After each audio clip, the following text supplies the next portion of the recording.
Hello, I'm Mary Reese from NJPSA and FEA, and today is the first day of our annual NJPSA, FEA, NJASCD Fall Conference. And this is a first because today we've devoted the whole day to the assistant principal and the vice principal.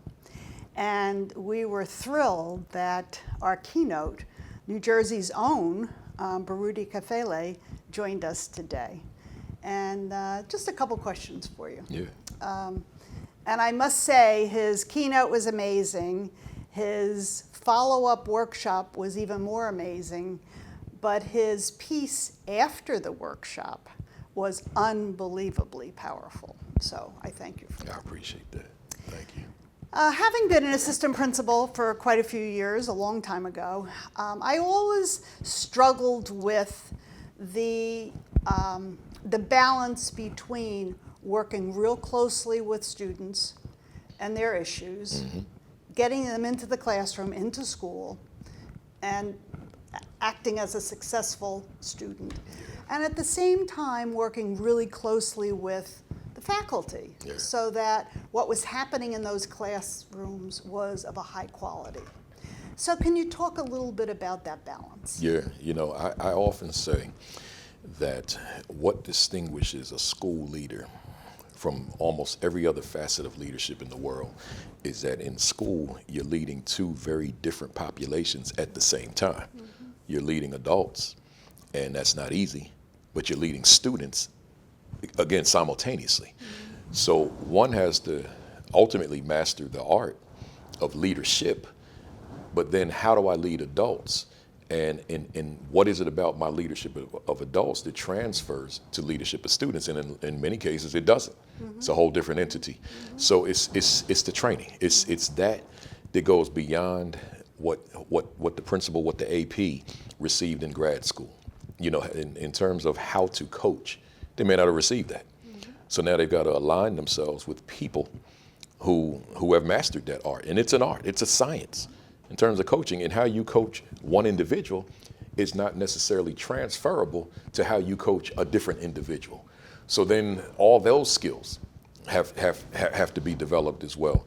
So it's not easy, but it's bringing in people into a district, whether they be on staff or consultants, who engage principals and APs in the art of coaching, the art of engaging, the art of interacting, but within that, helping them to grow at the same time.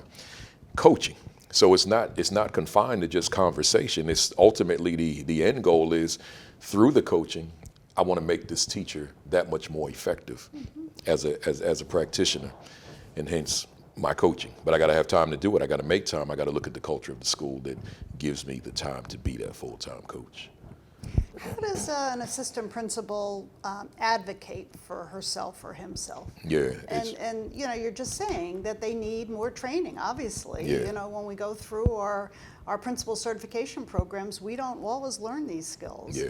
So how does one in any kind of situation say, this is what I need? Yeah. Assistant principals have to understand, have to realize that they are the number 2 person in the building, right? You can't be afraid of the number 1. You're in a leadership position, right? You have a certain degree of authority in that building. You have to have the courage to approach your principal and share with your principal some of these challenges, as opposed to, I don't want to buck the system. I don't want to rock the boat. I'll just go along. But if you go along, then children are hurting. Children are suffering. So AP that will watch this video, you got to have the people skills. You got to know how to talk to different people. So in this case, your principal, and knowing, just gauging how to talk to this person and have the conversation. And it's not a one-time conversation. It's ongoing. That there's certain things I need in order for me to be effective. It doesn't mean that you're inferior. It doesn't mean that you're less qualified. It just means that you're in this position and you need help. You're not the number 1. You're the number 2. I think, though, the number 1 still need this kind of instruction as well. Absolutely. And see, that's where assistant superintendents and superintendents come in. You know, I've flirted with being a Jersey superintendent because I've interviewed several times, but walked away from those interviews. I just didn't want it. But in those interviews, I always said, if I was to take the position, I have to, the most important person for me is the principal, right? Of course, children are important. Of course, teachers are important. But the principal's my front line, right? And if I'm not in position to coach principal in a multiplicity of areas of leadership, right? Or even just to collaborate with principal, then I'm doing what the building level administrator is doing when you just turn a teacher loose and say, sink or swim, right? So as superintendent, as assistant superintendent, I've got to make sure that I've got those principals under my wing. So that means I've got to spend a certain amount of time in schools. I got to be there. I got to see what's going on, right? I got to engage them in conversation. I can't be in central office all the time, right? And that's utilizing my team. So it's not just me, it's the assistant soups and whomever else would have the authority to be that coach of that principal. I heard you say that you've presented more than 3,000 times. Yeah, easily. During this conversation, as well as during today's presentations, I was thinking, how often do you talk with superintendents and assistant superintendents? Because so much of what you discussed today requires the kind of support that's necessary from central office. And how have you seen that evolving?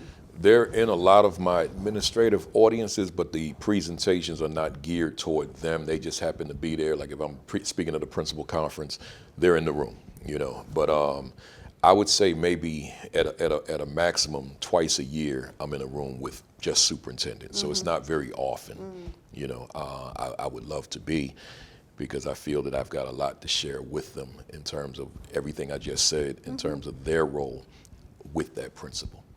Right, because you know, and one of the things that stands out is their role with the assistant principal. What am I doing as superintendent, as assistant superintendent, to ensure that that relationship is productive and healthy? And that would be a part of, if I ever went in that direction, that would be a part of what I did. It would have to be. And instructional too for the assistant principal. Yeah. I mean, I was blessed to have an amazing principal who offered me so many different opportunities to grow within that role. And it prepared me, as you were talking in your workshop, to be a principal. Yeah. So I know that today you were talking about, so you want to be a principal. Yeah. So how often do you speak to the principals about grooming, so to speak, their assistant principals for the role, which you pointed out today is very different in many situations compared to what they did as an assistant principal? Yeah, that's ongoing. That's all day. We in the room with principals representing a district, and we're having those conversations. And their relationship with the AP, how they utilize the AP, are central to those conversations. They're right there. Yeah, and the challenge in having those conversations, as I was saying in the workshop today, administrators are very quiet, particularly if the superintendent's in the room. But even if the superintendent is not in the room, they tend to be very quiet. And I understand the politics and all that kind of thing and why. But therefore it makes it tough to have dialogue. They will talk to one another when I turn them loose, and they can have conversation, but I may not be privy to those conversations unless I walk the room and I can hear certain things. But there are 10 different groups in the room or more, and I can't hear them all. So, and that's just been my history for a very long time. I ask them all the time, and I said in my workshop today that they tell me, you got me thinking about myself, and I just don't want to talk because I'm questioning my own leadership based on the self-reflective questions that you have been throwing at us throughout the course of the day. I hear it all the time. One other point you mentioned was about self-care and how important it is. And you look at the day of a principal and assistant principal, there's not a heck of a lot of time for self-care. That's right. So what do you suggest to folks? You gotta turn the switch off. I couldn't have preached that sermon during my principalship. My heart attack occurred while I was a speaker full time. So I'm one of those people that needed to receive that message, because I'm not sleeping, I'm not eating right, I'm not exercising outside of walking upstairs in a school, but that's not real exercise. And So I paid the price for it. May 1st, 2015, with that heart attack on the stage in Miami. But now, I understand that. So I talk to them about diet. I talk to them about exercise. I talk to them about just turning off the switch, because so many of them, there are different variables in their lives that they got joy out of. And those things were present before they became a principal. And now I become principal, and those things I used to do, I'm not doing because I'm putting in 12, 14-hour days. And I'm saying to principal, you got to stop that. Work's not going anywhere, right? And no one's impressed with the fact that you work 12 or 14 hours. There's not a soul in that building or central office that's impressed with that, right? What they want to see is how smart you work, not how hard you work. So obviously, if you're putting in 12, 14 hours, you're not eating right, you're not sleeping, you're not resting, all that kind of thing, you're not working smart. So, so we have that conversation in terms of how one can adjust the amount of time that they spend on the job. And we talked about that today, in terms of one example, how you delegate responsibility to others, how you empower others, particularly those folks on your staff who may be aspiring school leaders. Well, tap into them, right? They want the assignments. They want the extra work because they want to get exposure to leadership. Sure. Teacher leadership, share leadership, Yeah. absolutely. And then tell me about, during your travels around the country, what are the commonalities you see and what are some of the differences? Yeah, the commonalities for me are I'm invited to the schools of the same needs. So I'm in the low performing schools. Every now and then I'll be invited into a school that's high performing, but that's few and far between. I'm in the schools that are low performing. I'm in the schools that they've got all sorts of social and emotional issues and challenges within the building, academic. And, that's where I am. So I'm in a lot of places with those particular challenges, right? So the best way to be an asset to them, to add value to them, is to come in as a consultant as opposed to a speaker, right? But a lot of times schools don't have that kind of money to bring a person back and forth, back and forth, back and forth. But those schools that I've worked with long term, the results were different from being in a room doing a workshop and then I never see you again in life except for when you're on my social media or something, right? So it matters. It really matters. Yeah, but those are the schools that I find myself in. And it must be very rewarding when you're there for the long haul and you see change. Yeah, it is. It's particularly when you're working with young administrators. In a lot of those schools, the administrators are young, and they're trying to learn. And I bring in my experience, and we talk about a lot of different strategies to do this and do that, and they implement them, and they feel like, yeah, I'm doing better. I never thought about it this way, that type of thing. So, yeah. Good.